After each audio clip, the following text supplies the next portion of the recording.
दोस्तों market review में हम लोग देखेंगे कि 1 जुलाई को मार्केट कैसे रहेगा। निफ्टी, बैंक निफ्टी और जी स्टॉक में मुझे लग रहा है कि इंट्राडे में कुछ मोमेंटम रहेगा, मैं आपके साथ शेयर करूंगा, तो आप ये वीडियो आखिर तक देखते रहो। हाय फ्रेंड्स, मैं दीपक बोल रहा हूँ और स्टॉक गुरु चैनल में आपका स्वागत है। जिन दोस्तों ने हमारे चैनल अभी तक सब्सक्राइब नहीं किया होगा, प्लीज हमारे चैनल को सब्सक्राइब कीजिए। इस चैनल के ऊपर हम लोग ऐसे एजुकेशनल वीडियो लाते रहते हैं। डेली वीकली और टेक्निकल से बहुत सारे वीडियोज है, वो देखकर आप टेक्निकल से सीख सकते हो। तो चलिए दोस्तों, हम लोग चार्ट के ऊपर जाके देखेंगे कि 1 जुलाई को मार्केट कैसा रहेगा। दोस्तों हम लोग शुरुआत करते हैं निफ्टी से। तो जैसा कि हमने निफ्टी का प्रेडिक्शन किया था कि मार्केट एक साइडवेज रहेगा, तो बिल्कुल कि मार्केट साइडवेज रह गया और अपने एक रेंज में रह गया। जैसा कि नीचे वाला और ऊपर वाला भी लगभग जो रेंज था हमारा, वही रेंज के मार्केट यहाँ पे चल रहा था आज। तो हमारा जो प्रेडिक्शन था ऑलवेज यहाँ पे बरोबर आते हैं, वैसे ही आज आ गया। यहाँ पे निफ्टी 10 पॉइंट डाउन है और यहाँ पे बैंक निफ्टी जो कि 11 पॉइंट पॉजिटिव है। तो ये बिल्कुल फ्लैट मार्केट है। यहाँ पे हम लोग देखेंगे कि निफ्टी का मिस चार्ट, तो जैसे कि हमने नज़दीक वाला जो ए लिया था सपोर्ट जो था अपना 10 to 73, आज भी मार्केट ने वो बचाया और ऊपर जो है कि लगभग 400 के आसपास मार्केट ये लेवल के आसपास जो है कि एक रेसिस्टेंस लेके नीचे आया। तो मार्केट जैसे कि एक छोटे से दायरे में घूम रहा है। नीचे वाला अगर मैं थोड़ा और भी नीचे जाऊँ तो ये जो है कि एक कैंडल का लो, तो ये जो रेंज है मार्केट ए रेंज में फंसा हुआ है। अभी ये जो है कि करीब करीब ये हम लोग अगर देखेंगे तो ये 4 दिन का जो ये चल रहा है मोमेंटम चल रहा है, ये 4 दिन का मोमेंटम में मार्केट ये लेवल पे घूम रहा है। तो यहाँ पे अभी मार्केट में एक ब्रेकआउट देना चाहिए। तो कभी जैसे कि कल बुधवार है और परसों गुरुवार, तो परसों एक एक्सपायरी भी रहेगा जो कि वीकली एक्सपायरी। तो एक्सपायरी के दिन या फिर उसके पहले भी शायद एक ब्रेकआउट एक यहाँ पे ड्यू हो सकता है।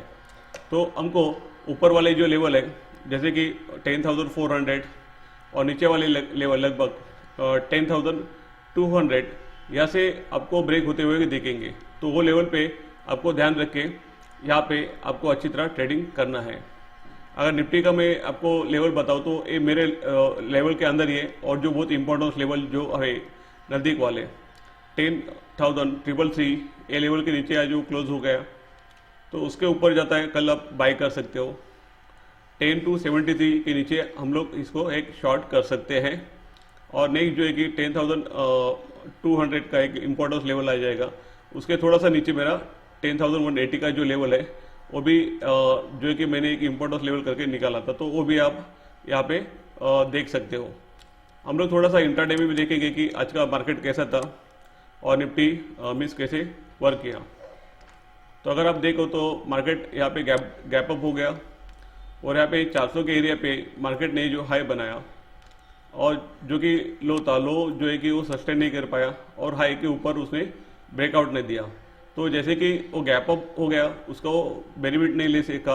अगर ले सकता तो ये हाई फिर से जाके इसने ब्रेकआउट करना चाहिए, तो आपका लॉन्ग पोजीशन बनता था। जो हमने इंट्राडे के जो ये दिए थे उसके ऊपर मार्केट तो गया था। फिर से ये जो अपना लेवल है 10,333 यहाँ पे भी एक बार आपको एक बाइंग का मौका भी मार्केट ने दिया है, राइट। और नीचे 310 का जो रेसिस्टेंस था यहाँ पे वो बराबर रेसिस्टेंस लिया भी है। तो कल के भी हमने जो लेवल है यहाँ पे मैंने आपको ऑलरेडी यहाँ पे दिया है। मेरा जो एक इंट्राडे का लेवल जो है कि 310 जो यहाँ पे इसके नज़दीक ही ये क्लोज हुआ है, इसलिए हम लोग ये लेवल नहीं लिया कल के लिए। लेकिन ऊपर वाले 333 और जो नीचे वाला है 273 ये हमको इंट्राडे के लिए लेवल हो गए। निफ्टी का ट्रेंड मुझे भी अभी तक भी साइडवेज लग रहा है। कल जैसा मैंने आपको कहा, जब तक कि एक इम्पोर्टेंस लेवल के नीचे अगर क्लोज नहीं होता है, जैसे कि 10 to 73 के नीचे ये डेली में क्लोज देना चाहिए, तो ये थोड़ा एक नेगेटिव साइड जा सकता है।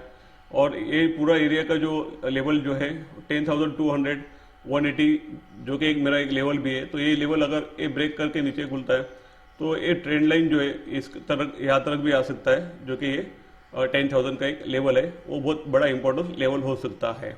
ऊपर 10,400 के ऊपर अगर ये क्लोज होगा तो अच्छा खासा रैली कर सकता है, 10,550 तक कर सकता है। उसके ऊपर जाता है तो मैं आपको नए लेवल आपको बताता हूँ। नेक्स्ट हम देखेंगे निफ्टी बैंक। तो यहाँ पे बैंक निफ्टी में हम लोग देखते हैं तो बैंक निफ्टी भी गैप अप होने के बाद जो कि थोड़ा नीचे आ गया। यहाँ पे उसने ट्रेंड लाइन जो है कि वो ब्रेक नहीं किया या फिर नियर जो लो है वो भी नहीं ब्रेक किया है। तो यहाँ तक भी साइडवेज ही हम लोग इसको कंसिडर कर सकते हैं। यहाँ पे जो भी कोई इम्पोर्टेंट लेवल ब्रेक नहीं करते बीच में ही है तो हम लोग इसको साइडवेज कंसिडर करके हम लोग इंट्राडे का लेवल देखेंगे कि हमको ट्रेडिंग के लिए कौन से लेवल यहाँ पे मिलते हैं। तो यहाँ पे जो इम्पोर्टेंट लेवल है उसके नज़दीक ही ये अभी ट्रेड कर रहा है।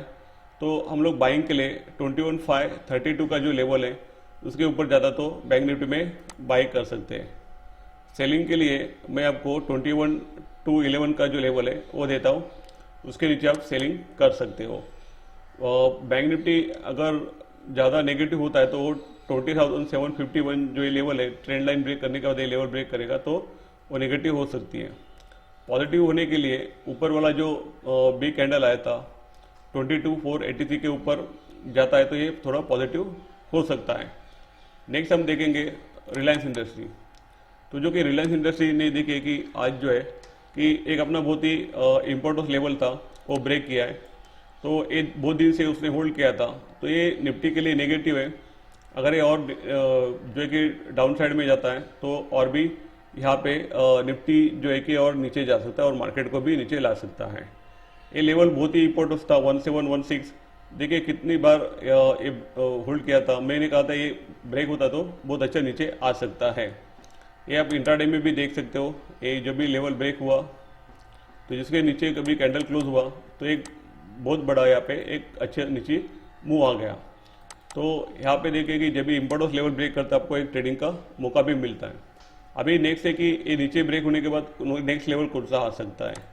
तो ये लेवल ब्रेक हुआ तो और भी नीचे का जो ट्रेड है आपको लेने को मिलेगा। नीचे वाला लेवल 1694 के नीचे 1681 का एक लेवल है वो भी थोड़ा एक इम्पोर्टेंस है। लेकिन अगर रिलायंस इंडस्ट्री 1662 जो कि बड़ा कैंडल का लो था अगर ये लेवल ब्रेक करता है तो ये ज़्यादा नीचे आ सकता है 1618 के यहाँ पे भी। तो यहाँ पे एक इम्पोर्टेंट लेवल ब्रेक करने के बाद इसमें आपके नीचे वाले जितने भी लेवल अगर ब्रेक करता है तो आपको एक शॉर्ट का मौका मिल सकता है। फिर से अगर बाइंग आता है या फिर रिलायंस इंडस्ट्री में और निफ्टी में तो 1716 के ऊपर जब भी जाता है तभी आप इसको बाय कर सकते हो। तो लेकिन ये जो कि बड़ा लेवल इसने ब्रेक करके अभी एक दिन इसके नीचे सेटल हुआ है, अगर 2 दिन कंटिन्यू रहेगा तो ये नीचे वाले लेवल भी आ सकते हैं। अगर ये जो ब्रेकआउट था ये हमको कल समझ में आ जाएगा कि ये ब्रेकआउट था कि नहीं, क्योंकि अगर कल कैंडल रिवर्स होकर इसके ऊपर अगर क्लोज देता है तो ये ब्रेकआउट जो है कि एक फेकआउट बन जाएगा। तो ब्रेकआउट अगर बड़ा लेवल ब्रेक होता है तो आपको और एक दिन भी आप वेट करके देख सकते हो। कल हमने कुछ स्टॉक दिए थे इंट्राडे के लिए, उसके बारे में बात करते हैं। जैसे कि HDFC मैंने दिया था तो 1081 का लेवल ब्रेक ही नहीं किया, लेकिन देखिए कि इम्पोर्टेंस लेवल है तो 1-2 दिन के बाद भी करेगा तो आप इसको ध्यान दे सकते हो, यहाँ पे ट्रेड कर सकते हो। तो नहीं किया तो उसके लिए हम लोग वेट करेंगे। M&M जो है कि थोड़ा सा यहाँ पे एक अपने लेवल से ऊपर गया था। देन JSW स्टील जो है कि यहाँ पे देखिए कि ये ऊपर तो गया था लेकिन सस्टेन नहीं हुआ तो यहाँ पे नीचे आ गया। तो इसमें आपका टॉप लॉस हो सकता था या फिर अगर आप रेट्रिस में बाय करते हो तो यहाँ पे बाइंग नहीं हो सकता था। देन एक्सिस बैंक हमने सेल के लिए दिया था तो देखिए कि एक्सिस बैंक जो है कि जो हमने सेल के लिए दिया था वो लेवल जो है कि यहाँ पे इंट्राडे में दिख रहा है कि नहीं आया, तो कोई बात नहीं। ये जो लेवल है वो है 402। तो कभी भी ये लेवल के नीचे जाता है इंट्राडे में तो आपको अगर मार्केट नेगेटिव होता है तो आपको यहाँ पे भी एक ट्रेड मिल सकता है। कल के लिए हम लोग कुछ स्टॉक देखेंगे, जैसे कि फर्स्ट है BPCL। यहाँ पे BPCL देखिए कि ये लेवल पे ऊपर बहुत दिन होल्ड कर रहा था, अब इसके नीचे इसने क्लोज दिया है तो यहाँ पे एक सेलिंग का एक ट्रेड बन सकता है। वो लेवल रहेगा 372 के नीचे, इसमें एक सेलिंग का जो कि ट्रेंड मिल सकता है। नेक्स्ट जो है ब्रिटानिया। तो ब्रिटानिया ने देखे कि एक नदी वाला रेसिस्टेंस था उसके वो ब्रेक करके थोड़ा ऊपर इस पर सस्टेन हो रहा है, अच्छा कैंडल बनाया, डे हाई के आसपास क्लोज हुआ है तो इसको 3614 के ऊपर बाय कर सकते हो।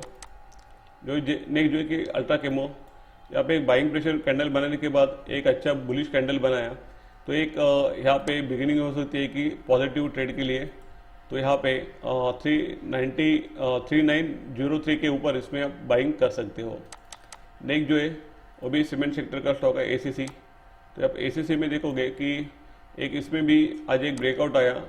अगर आप हॉरिजॉन्टल लाइन का भी देखोगे और लगभग ट्रेंड लाइन का भी एक ब्रेकआउट अच्छा है इसमें और अच्छा पैटर्न बना है, तो यहाँ पे आप इसमें बाई कर सकते हो। 1335 के ऊपर जाता है तो आप इसमें बाइंग कर सकते हो। दोस्तों ये मेरे टेक्निकल व्यूज़ है, ऐसा नहीं कि कल मार्केट या फिर ये स्टॉक ऐसे ही बिहेव करेंगे। इसमें आपको ट्रेड करना है तो आपके फाइनेंशियल एडवाइजर का सलाह लेकर आप इसमें ट्रेड कीजिए।